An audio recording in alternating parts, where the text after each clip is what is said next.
de la forma en la que nosotros entendemos y reflexionamos en lo que hay detrás del sacrificio de Jesús, podemos valorarlo mucho más y en mayor manera. A veces, al no meditar en que Jesús vino para dar su vida, nos centramos únicamente pues, en el regalo de la salvación, pero como digo, no valoramos el costo que este regalo tuvo. Porque sí, es un regalo, amados, y ese regalo para nosotros es gratis. Pero sí tuvo un costo. Y lo pagó nuestro Señor Jesucristo en esa cruz. Y el costo fue hasta la última gota de su sangre derramada por amor a cada uno de nosotros. Ese es el costo. Y es un costo invaluable. ¿Pueden imaginarse esos 5 litros de sangre derramados por usted y por mí? El Dios del universo, el ser más supremo, derramó su sangre por amor a nosotros. Eso es, nuestra mente no es capaz de terminar de concebirlo a plenitud. Por eso la idea es que hoy podamos salir de este lugar y prepararnos para la Semana Santa con una mentalidad diferente, con una mentalidad mucho más centrada en lo que supuso este costo, en lo que supuso este regalo para nosotros y lo que se invirtió y lo que costó antes de que lo pudiéramos recibir.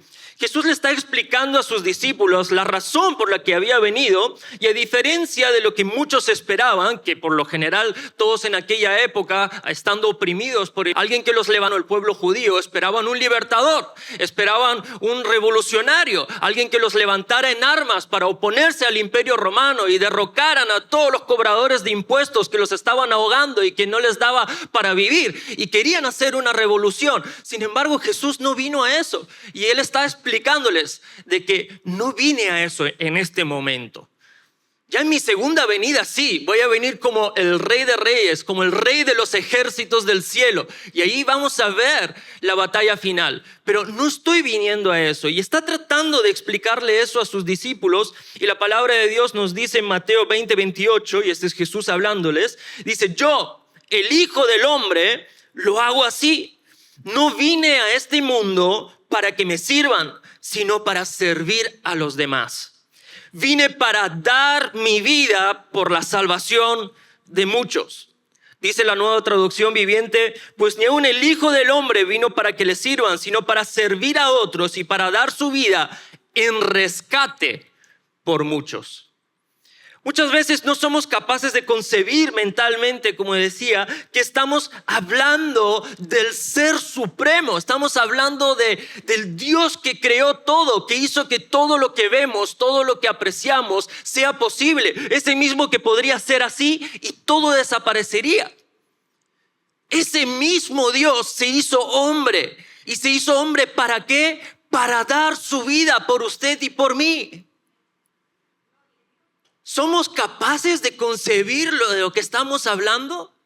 Porque muchas veces llegamos a tener tanta familiaridad con Jesús que lo llegamos a tratar como si fuera nuestro pata con el que hemos ido al colegio y estamos toda la vida juntos. Y bueno, eso es lindo porque Jesús se presenta como amigo y Jesús nos permite tener esa relación con Él, pero no podemos olvidar de que no es simple un pata, no es solamente un amigo. Es el Dios soberano, todopoderoso, omnisciente, omnipotente, omnipresente, que decidió hacerse hombre con un único motivo: dar su vida por usted y por mí. Con un único motivo: el de servirnos a usted y a mí. Y el concepto de servicio es que alguien obtenga un beneficio a expensas de mí. Eso es el servicio. El servicio siempre busca el beneficio de otra persona. Por tanto, lo único que buscó Jesús para nosotros es nuestro beneficio. Eso es lo único que Él hizo. El Rey de Reyes, el Todopoderoso, vino para hacerse hombre y para servirme.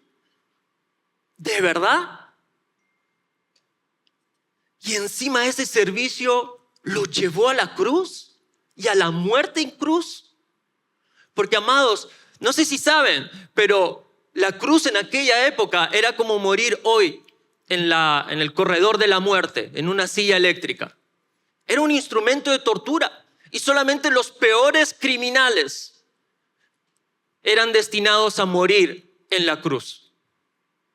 Era el peor castigo, la peor sentencia que alguien podría recibir. Y nuestro Señor Jesús decidió morir en ese lugar. ¿Cómo no voy a valorar eso y llenarme de gratitud? ¿Cómo no vamos a expresar gratitud ante tal sacrificio, ante tal entrega? Y más sabiendo la condición que usted y yo teníamos cuando lo conocimos. Más sabiendo la condición que usted y yo tenemos.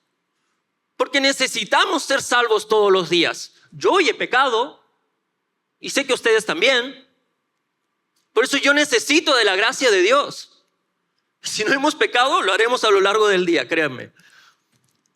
Necesitamos del amor de Dios, necesitamos de su perdón, necesitamos de su gracia, necesitamos de la cruz, necesitamos del beneficio que supuso esa cruz. Por eso valoremos que Jesús vino en beneficio nuestro, beneficio tuyo y en beneficio mío. La palabra rescate, como mencionábamos anteriormente, apunta a la naturaleza sacrificial de la misión de Jesús. En toda la Escritura, la idea de rescate se asocia a la redención. Les explico. En la que se realiza un pago para asegurar la liberación de alguien en cautiverio. Algo que vemos hoy en día, quizás menos, yo obviamente no viví aquí, pero me encanta la historia, me informo, me gusta saber el contexto de donde vivo y estoy familiarizado, menos quizás que ustedes obviamente, pero estoy familiarizado con la terrible época que vivió el Perú durante el terrorismo. Y sé que durante el terrorismo hubo muchos secuestros. Y obviamente en todo secuestro, ¿qué se hace? El secuestrador secuestra a una persona y pide ¿qué? Un rescate, que básicamente es una suma de dinero muy grande, y si las personas a las que les interesa rescatar al secuestrado no abonan esa cantidad de dinero en las condiciones que el secuestrador propone, pues muy posiblemente le va a costar la vida a esa persona o va a sufrir un daño que ninguna persona debería sufrir, ¿no? Eso es un rescate, eso es pedir un rescate. Por eso usted y yo ya teníamos una sentencia de muerte debido a nuestros pecados. Ya estábamos condenados a la muerte y necesitábamos un rescate. Por eso Jesús vino y lo presentó el rescate. Y Él hizo un intercambio, porque amados, somos nosotros los que deberían haber estado ahí. Somos nosotros los que tenían la sentencia de muerte por causa de sus pecados. Somos nosotros los que tuvieron que estar ahí y pagar ese precio, el cual obviamente nunca podríamos haber pagado. Por eso Jesús decidió venir en rescate por muchos. Venir por rescate de nosotros. No podemos ignorar esta realidad, amados. Siempre debemos meditar en ella. Como dije al inicio, disfrutamos todos de la resurrección, disfrutamos todos de tener acceso a su presencia, de tener acceso al trono de su gracia y de la vida en abundancia que Él nos da, pero ignoramos, o más bien queremos ignorar, nos hacemos los locos de lo que supuso ese beneficio, de lo que costó que nosotros podamos gozar de ese beneficio. Este único hecho, amados, de saber que hemos sido salvos es más que suficiente, pero más que suficiente para vivir toda nuestra vida agradecidos a Dios. Porque, insisto, éramos nosotros los que deberían haber ocupado ese lugar y sin embargo lo hizo Jesús por nosotros. Por eso la salvación, da un aplauso a Dios, definitivamente es para honrarlo y glorificarlo. Pero éramos nosotros. Porque, amados, yo no sé el milagro por el que tú le estás pidiendo hoy a Dios. No lo sé. No sé lo grande que necesitas que sea o lo pequeño que necesitas que sea. No sé qué le estás pidiendo tú al Señor. Pero la salvación, amados, es el mayor milagro que jamás usted y yo vamos a poder experimentar. Porque recordemos, el Dios Todopoderoso se despojó de su gloria para hacerse hombre, para venir a la tierra, vivir entre nosotros, ser tentado en todo, obviamente no pecar en nada. Por eso pudo ir a la cruz y ofrecerse en sacrificio por nuestros pecados. Vino para servirnos y para servirnos en la cruz. Y ahora nosotros podemos gozar de tener relación con Él nuevamente. Eso es un milagro, pero increíble. Por eso, yo no sé lo que le estás pidiendo. Yo no sé si le estás pidiendo por una sanidad. Está bien, sigue pidiéndole porque Él te puede sanar. Pero el hecho de saber que hemos sido salvos es lo mayor y lo más grande que jamás vamos a poder experimentar mientras estemos en vida. La palabra de Dios nos dice en el Evangelio de Juan, capítulo 10, versículo 18, dice: nadie puede quitarme la vida, sino que yo la entrego voluntariamente en sacrificio, pues tengo la autoridad para entregarla cuando quiera y también para volver a tomarla. Esto es lo que le ordenó mi Padre. Jesús, el único Hijo de Dios, se hizo carne y entregó voluntariamente su vida como el precio necesario para asegurar la libertad de muchos pecadores.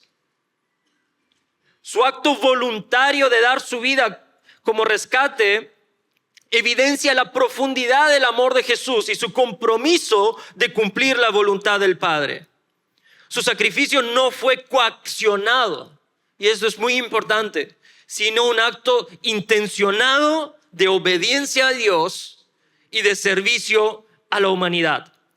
Antiguamente, cuando se presentaban sacrificios como ofrenda al Señor, quizás algunos estén familiarizados con la figura, pero antes estaba el templo y en el templo había un altar en el cual por orden de Dios se ofrecían sacrificios continuamente. El sacrificio no podía cesar. En ese altar tenía que haber sacrificios constantemente. Entonces se ofrecían animales en sacrificio de adoración y obviamente todo animal, por su instinto de supervivencia, en el momento en el que iba a ser degollado, y voy a ser gráfico porque esa es la realidad, tenía que ser degollado, esas eran las instrucciones, se le cortaba el cuello, se dejaba de sangrar el animal, porque primero se tenía que ofrecer la sangre, luego se despedazaba el animal, se quemaba y se ofrecía como holocausto en el altar de sacrificio. Pero todo animal oponía resistencia porque buscaba sobrevivir. Sin embargo, amados, nuestro Señor Jesucristo, el Cordero que quita el pecado del mundo, se ofreció voluntariamente. Él no opuso resistencia. Él fue voluntaria y obedientemente al altar a ser sacrificado por amor a nosotros. Por amor a nosotros. Dice la palabra de Dios en Isaías 53, versículos del 4 al 5. Y esta es una hermosa palabra porque estamos hablando del profeta Isaías. Estamos hablando de la revelación que él tuvo del Mesías, de la revelación que él tuvo de aquel que iba a venir a pagar ese precio por nosotros siglos atrás, obviamente por inspiración de Dios en ese momento. Pero es increíble cómo lo detalla con tanto detalle y cómo detalla todo lo que él iba a vivir, todo lo que él iba a sufrir. Hasta el día de hoy, esta carta del profeta Isaías y sobre todo estos versículos se siguen leyendo en las sinagogas judías. Y muchos judíos mesiánicos, es decir, personas judías que han nacido como judíos, que han sido criados como judíos, pero que han entendido y recibido por fe de que Jesús fue su Mesías, de que Jesús fue el Mesías prometido del que habla el profeta Isaías, terminan usando estas escrituras para predicarle a otros judíos, porque les leen esta carta, les leen las características y les preguntan: ¿qué personaje histórico vivió esto? ¿Qué personaje histórico sufrió de esta manera? ¿Qué personaje histórico hizo lo que dice el profeta Isaías siglos atrás? Y ellos cuando se ponen a pensar dicen, Jesús. Porque es evidente, es abrumadora la evidencia del cumplimiento de la palabra con respecto a lo que Jesús iba a vivir. Ese fue siempre su plan. Obviamente muchos, incluso ante la evidencia, tienen el corazón tan endurecido de que todavía no son capaces de reconocerlo. Pero si algo nos dice la palabra de Dios, es que todo ojo lo verá y toda rodilla se doblará ante Él. Pero la gente no entendía en ese momento por qué Jesús estaba sufriendo. Fíjense lo que dice la palabra. Ciertamente llevó Él nuestras enfermedades y sufrió nuestros dolores. Pero nosotros lo tuvimos por azotado, como herido y afligido por Dios. Mas Él herido fue por nuestras rebeliones, molido por nuestros pecados. El castigo de nuestra paz fue sobre Él, y por su llaga fuimos nosotros curados. La gente en ese momento no estaba siendo capaz de entender qué estaba sucediendo en esa cruz. Algunos sí, como sus discípulos, otros no.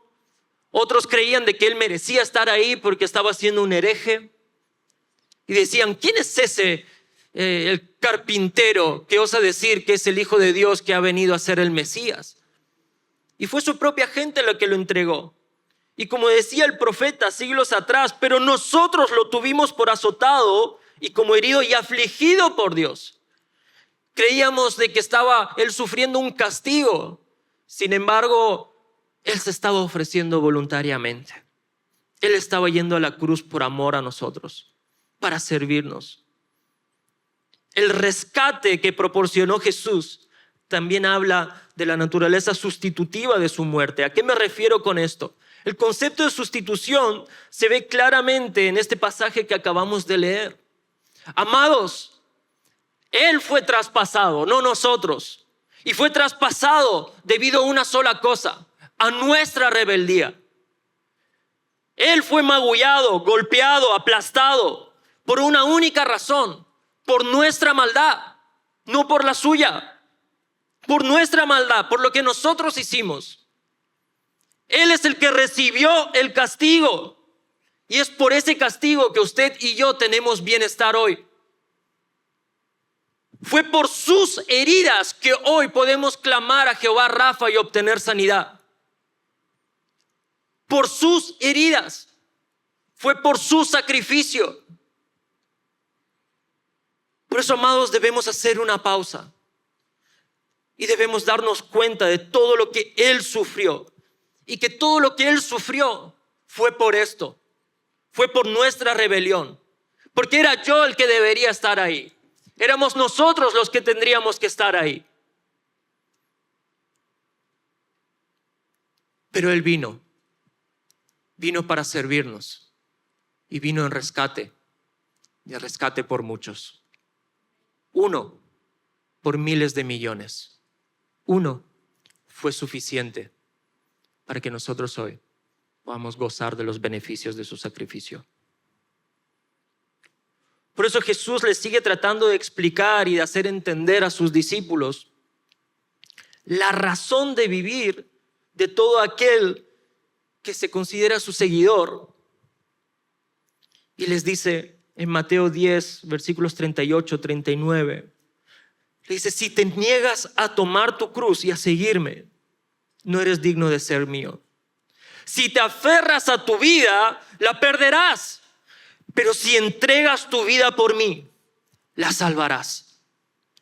Y muchas veces caemos en el error de creer que estas palabras solamente eran para sus discípulos. O solamente eran para los primeros cristianos, porque claro, vivían en un contexto de persecución. El imperio romano los estaba persiguiendo, los estaba empalando, los estaba entregando en el Coliseo para que fueran devorados por los animales y de que todo el pueblo romano se divirtiera con su sacrificio. Y son ellos los que tienen que vivir eso, son ellos a los que Jesús se refería con estas palabras. Nosotros solo lo que queremos es la vida en abundancia que Jesús prometió. Y vemos la persecución como algo ajeno. ¿Y saben qué? En la gracia de Dios vivimos en un país donde podemos gozar de esta vida en abundancia. Pero amados, desde que Jesús ascendió al cielo y prometió su segunda venida, hemos tenido hermanos que han estado entregando su vida por causa de Cristo. Y lo vemos hasta el día de hoy. Y eso no ha cesado. A lo largo de la historia, no ha dejado de haber mártires, no ha dejado de haber personas que han entregado su vida por una única razón, por creer en Jesús como su Señor y su Salvador. Sí, en Jesús tenemos vida y vida en abundancia, pero no estamos exentos de persecución. Y quizás a día de hoy no la sufrimos de la misma forma que la sufren nuestros hermanos en otros países del mundo, pero en algún momento quizás la suframos. La pregunta es, ¿vamos a estar preparados para ese día? ¿Vamos a estar preparados para ese momento? ¿Cómo está tu caminar con el Señor? ¿Tienes algo de persecución? ¿Te han perseguido por causa de tu fe? ¿Te han insultado por causa de tu fe?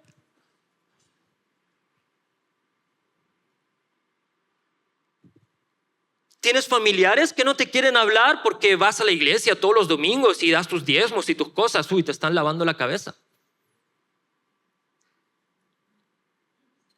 ¿Hay algo a lo que has tenido que renunciar por causa del evangelio? ¿O sigues siendo de esos cristianos que nadie sabe que es cristiano? Lo sabemos nosotros que te vemos aquí el domingo, pero nadie más. Porque es una realidad. Hay gente que vive así.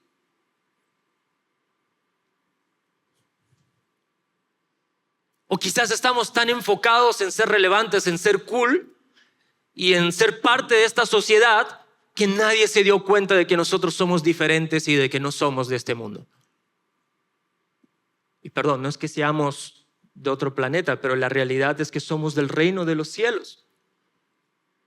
Y en cada reino hay leyes según las cuales se vive. Y muchas veces las leyes del reino de los cielos, para no decir gran manera, son totalmente contrarias a las leyes de este mundo. Negarse a sí mismo significa buscar el bien de los demás antes de mirar por uno mismo. Y vemos ejemplos en la Biblia. Está el ejemplo de Ruth. Cuando ella siguió a Noemí, practicó la abnegación en beneficio de su suegra. Renunció a su vida, renunció a su cultura, renunció a todo lo que ella tenía para seguirla a ella y abrazó a su Dios, abrazó su forma de vida por beneficio de ella. También vemos a Esther, que arriesgó su vida para salvar a su pueblo. Demostró abnegación. Porque ¿qué es la abnegación? Es entregar mi vida entendiendo que entregarla por otros tiene un mayor valor. Cuando estás dispuesto a sacrificar tu tiempo, energía, derechos, posición, reputación, privilegios, comodidades, incluso tu propia vida por amor a Cristo, entonces habremos ejemplificado lo que es negarse a nosotros mismos. Y a todos nos falta, es una realidad. Por eso yo te pregunto, ¿para qué has venido a los pies de Cristo? ¿Para qué? ¿Viniste para aferrarte a esta vida? Mateo 16, 24 y 25 dice: Luego Jesús dijo a sus discípulos: si alguno de ustedes quiere ser mi seguidor, tiene que abrazar su propia manera de vivir. Abandonar, su propia manera de vivir, es decir, negarse a sí mismo, tomar su cruz y seguirme. Si tratas de aferrarte a la vida, la perderás. Pero si entregas tu vida por mi causa, la salvarás.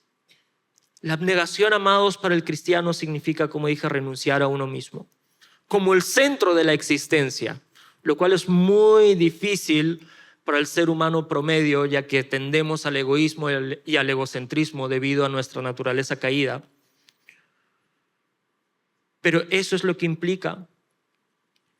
Y reconocer a Jesucristo como nuestro verdadero centro y nueva razón de ser.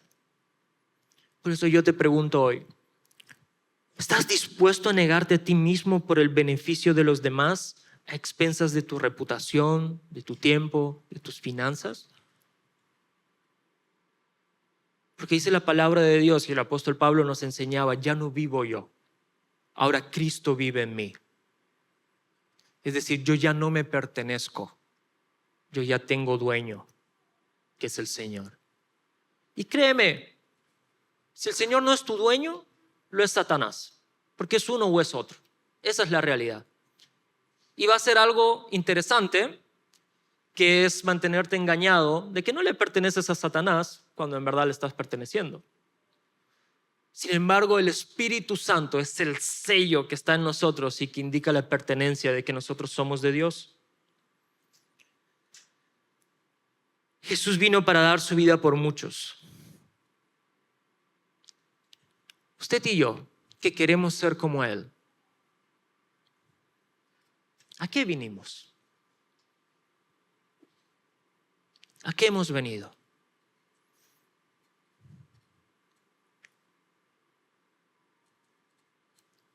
Jesús sabía que el Padre le había dado autoridad sobre todas las cosas y que había venido de Dios y regresaría a Dios. Así que se levantó de la mesa, se quitó el manto, se ató una toalla a la cintura y echó agua en un recipiente. Luego comenzó a lavarle los pies a los discípulos y a secárselos con la toalla que tenía en la cintura. Después de lavarse los pies, se puso otra vez el manto, se sentó y preguntó, ¿entienden lo que acabo de hacer? Ustedes me llaman maestro y señor, y tienen razón, porque es lo que soy. Y dado que yo, su señor y maestro, les he lavado los pies, ustedes deben lavarse los pies unos a otros. Les di mi ejemplo para que lo sigan. Hagan lo mismo que yo he hecho con ustedes. Hagan lo mismo que yo he hecho con ustedes.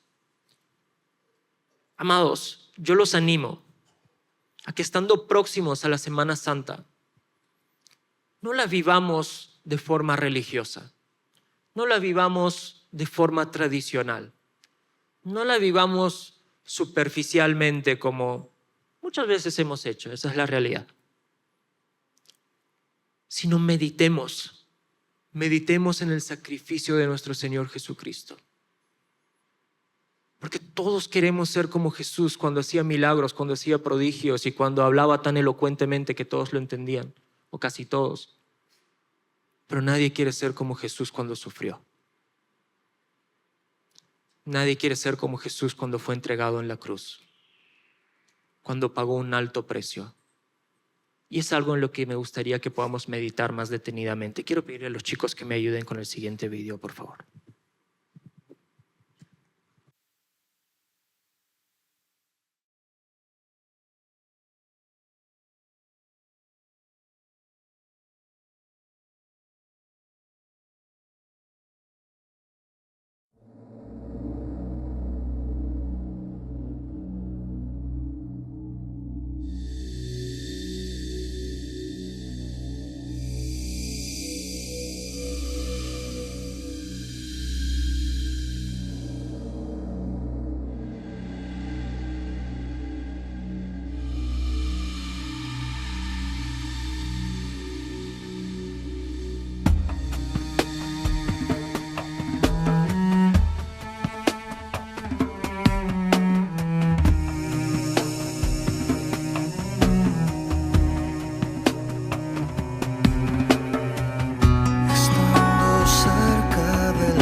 Quiero invitarlos a ponerse de pie y a cerrar sus ojos, por favor.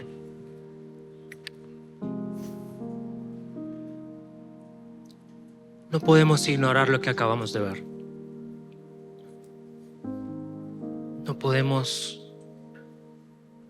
cerrar nuestros ojos ante este sacrificio. Sí, vamos a celebrar la resurrección de Jesús, definitivamente.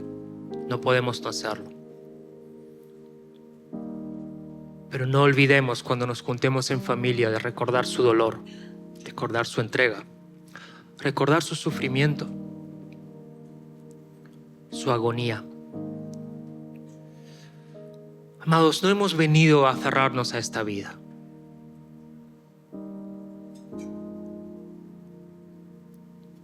No hemos venido a aferrarnos a nuestra profesión, a nuestra carrera, nuestra posición social, nuestro círculo de amigos. A mí y a mí. No hemos venido a eso. Nuestro Señor no vino a eso. Cierra tus ojos ahí donde estás. Yo quiero orar por ti en esta mañana.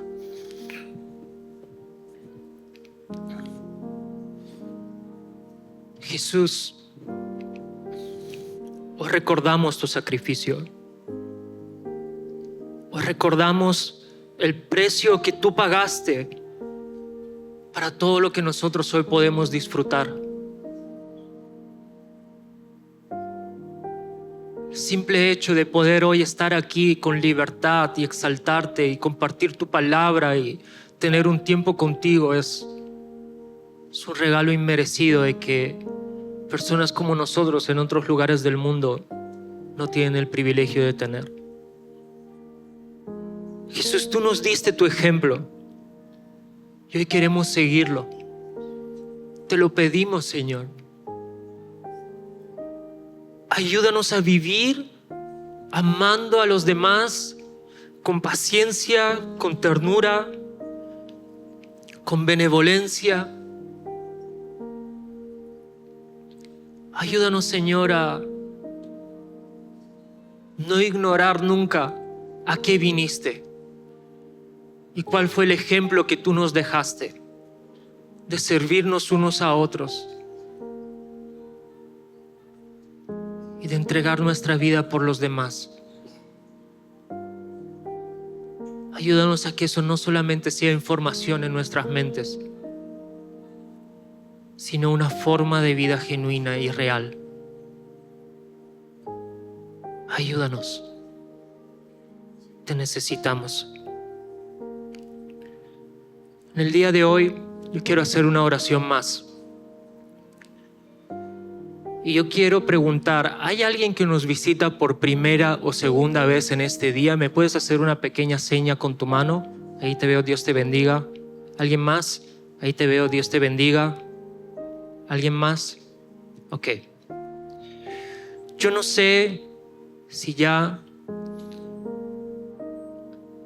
vienes de otra iglesia, si ya tienes una relación con Dios, pero yo quiero hacer una oración porque no es casualidad que tú estés hoy aquí, sea cual sea el contexto del que vengas. No es casualidad de que Dios haya hecho lo que ha tenido que hacer para que tú estés presente y que escuches esta palabra en el día de hoy. Por eso, ese Dios de amor que entregó su vida por ti en esa cruz está tocando nuevamente a la puerta de tu corazón. Y si tú decides abrirle esa puerta, Él va a pasar y Él va a vivir contigo y Él quiere darte una nueva oportunidad en esta hermosa vida. Y todo es solamente con una sencilla oración. Y yo te invito a que, si quieres, puedas hacerla conmigo. Iglesia, ¿les parece si me ayudan a poder hacerla? Es de la siguiente manera. Jesús, te doy gracias por traerme a tu presencia. En este día, yo reconozco que he pecado. Reconozco que he vivido conforme a mi voluntad y no a la tuya. Y me he equivocado. Perdóname. En el día de hoy yo me arrepiento y te acepto como mi Señor y mi Salvador. En tu nombre oramos. Amén. Un fuerte aplauso a Jesús.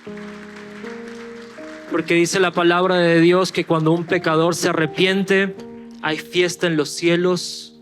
Así que ahora mismo está viendo una celebración hermosa por cuanto nos hemos arrepentido. Si esta fue tu primera vez que hiciste esta oración, yo quiero pedirte que al final, ahora cuando terminemos, puedas acercarte a la mesa de informes. Tenemos un pequeño regalo para ti. Es un café en nuestra cafetería. Queremos que escojas lo que desees y puedas sentirte como en casa. Queremos que te sientas así. Estamos listos y dispuestos a hacer la vida juntos, de hacer familia.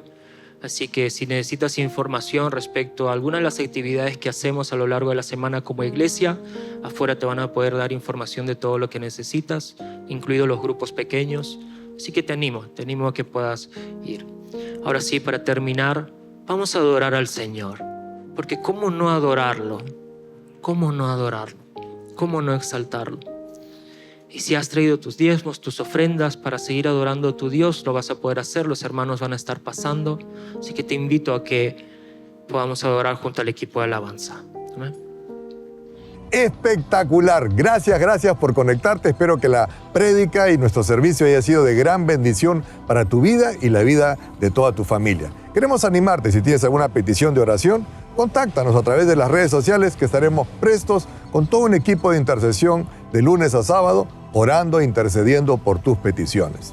Asimismo, también queremos animarte que te suscribas al canal de YouTube de la Casa del Padre, donde te estaremos presentando los diferentes programas y las diferentes transmisiones que tenemos aquí en casa. Así que, una vez más, que Dios te bendiga y nos vemos hasta la próxima.